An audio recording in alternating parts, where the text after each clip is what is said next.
well, welcome to another episode of The Vault, where me and Steve sit at the round table and we talk about the most important thing in life, comic books. All right.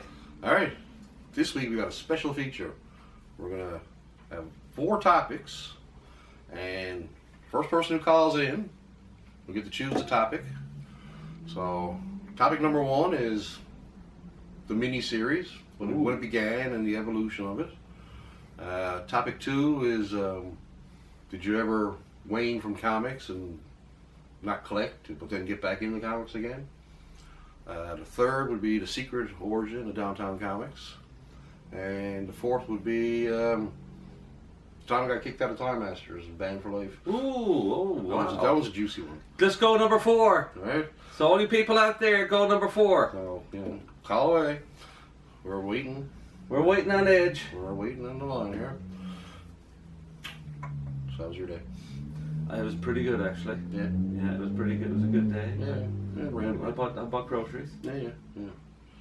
Oh. All right. All right. That was quick. Hey. Hello, hi, you're live on Tales from the Vault.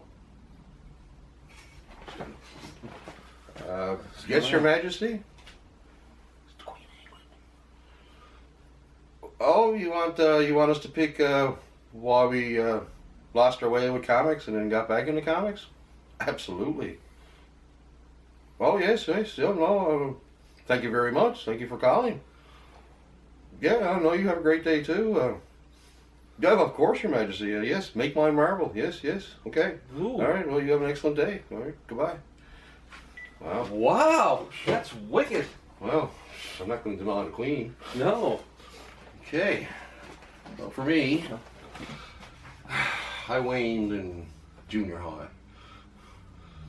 You got to that That's age. a perfectly normal thing to do. Yeah, I got to that age where I thought girls were, more important than comics. That's not true, folks. I wanted to be cool and popular. Sold all my comics. I regret that for the rest of my life. But December, Christmas Eve, 1986. We were going to my grandmother's house for Christmas Eve dinner. Yes. And my dad stopped at Parkdale Pharmacy to get something. I was like sitting in the car, hey, I'm going to go and grab some comics. I'm going to grandmother's house. And, you got to remember, this is back in 1986. We still only had 2 channels to choose from. One channel is going to be, The Beachcombers Christmas from the 10th year in a row. Yes. And then the other channel is going to be It's a Wonderful Life, which we've seen 10 times too. Yes, it's a good film. Yeah. But So I grabbed 5 comics. okay. And I figured out what they were today because I went on Mike's Amazing World of Comics. If you have not looked at this website, terrific. Is it amazing? It is amazing. Okay. Every single comic from every single month. You got the covers of everything. So you can get all the comics from your birthday. You can look at the comics that came out when the first Superman came out. It's amazing. It is truly amazing. So I figured out what they were. It was Night Mask number 6. Which I thought it looked kind of cool. And, I never bought number 7.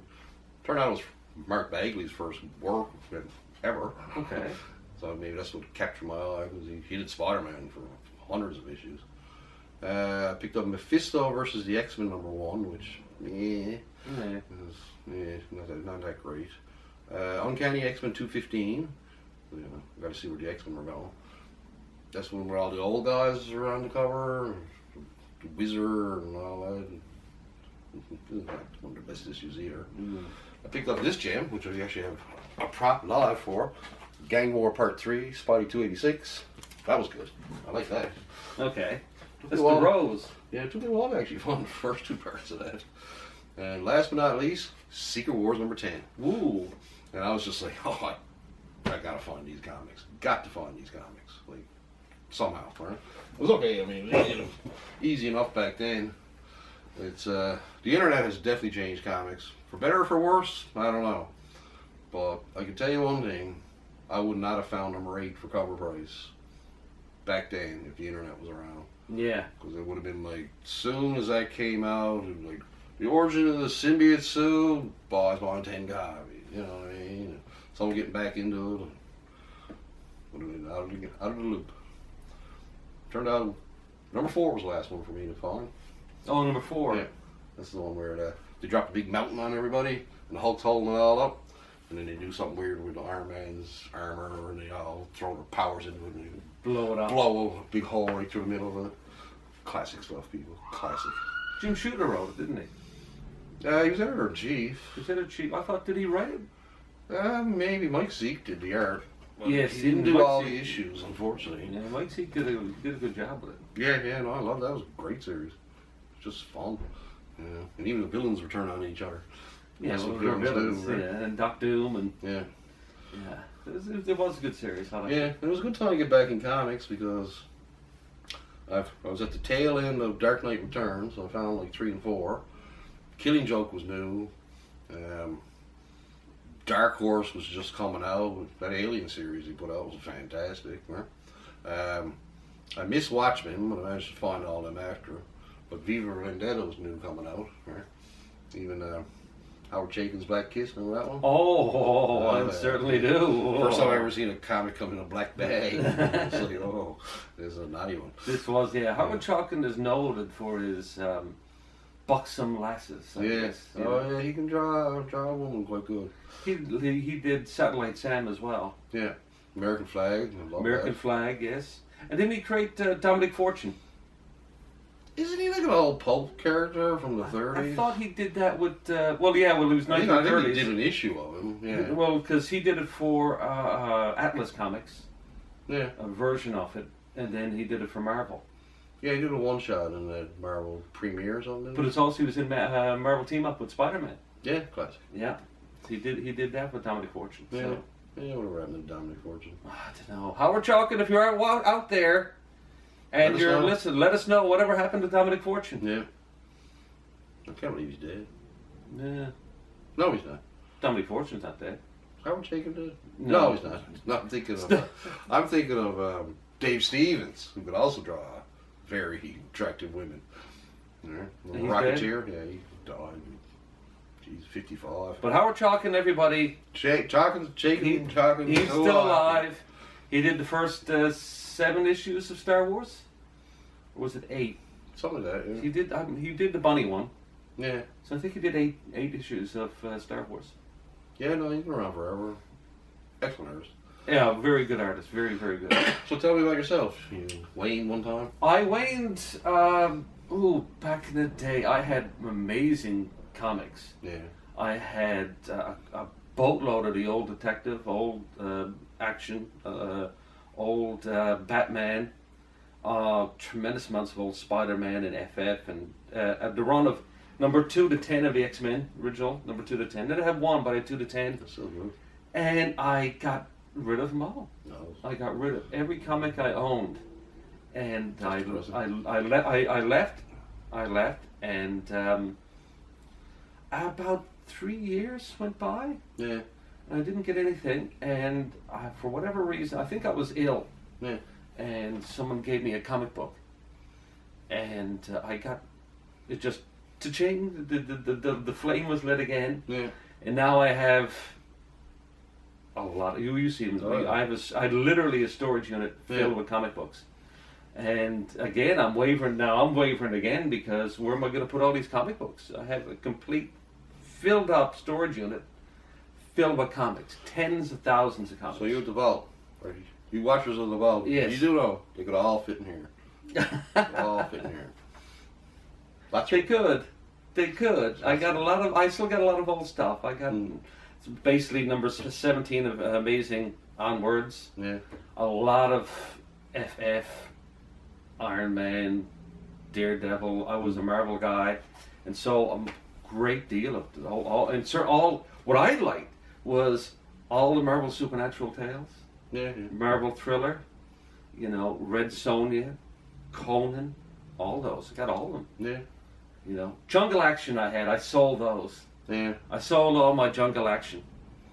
And once Black Panther showed up, what issue number 12? Because it was someone else before Black Panther. Yeah. And That's then all he did. it was Black Panther, but I had all the Jungle Action. Like Kazar or something? I thought it was it might have been Kazar, but I'm not sure. I thought it Yeah. might have been just another It could have been Kazar, but I just remember Black Panther. Yeah. Black Panther was good. Yeah, I don't remember meeting too many diehard Kazar fans. Sorry, Kazar. Sorry, Kazar, but Been around I mean, forever, but he's been around forever, and yet he's still he's a poor man Tarzan. he's a poor man's Tarzan, exactly. But I know when I got back into comics, I hit it hard, right? Okay, You know, that's the way it goes, right? You're all in. you're all in. And fortunately, I was near the end of high school, so I got my first job. It was like, yay, I can finally, buy comics, right? But I did get lucky because I started collecting Spider-Man again with this issue. We all know what happened after that. You had the great reveal of the Hobgoblin.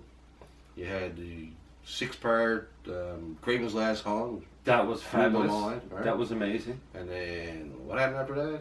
He got married. And then, ta-da! Todd McFarlane. Todd McFarlane did a wonderful job. He always put a little spider somewhere. Yeah. When Spider-Man got married, it was one of the first times I remember like the two covers. Yeah, yeah. It was Spider-Man getting married and then Peter Parker getting married. Yeah, no, I stared at them for a while, trying to figure out which one I was going to buy, right? Which one did you buy? I went with the villains. You went with the villains? Yeah. You know, the other one was really nice, too. Yeah, I got the one with Peter. Yeah. Yeah, that was a hard decision, I can tell you that. But It's funny because that was a giant size issue.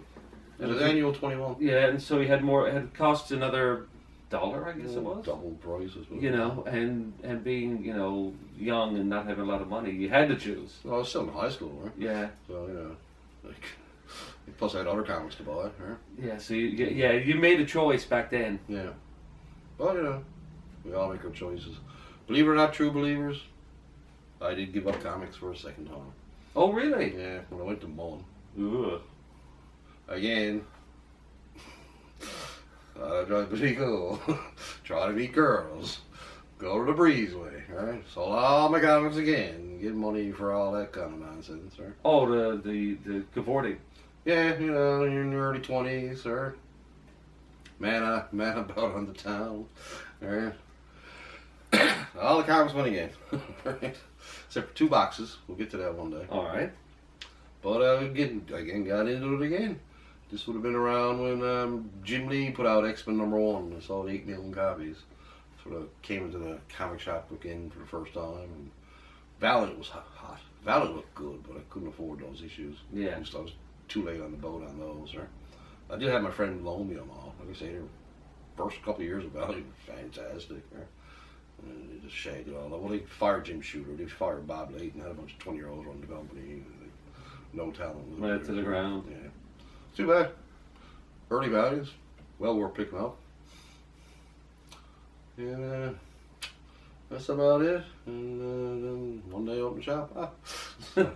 And that's a whole nother story, folks. Yeah. So I'll do it for another week. So keep reading comics. See it develop. Well, thank you very much, guys. Bye-bye. Bye.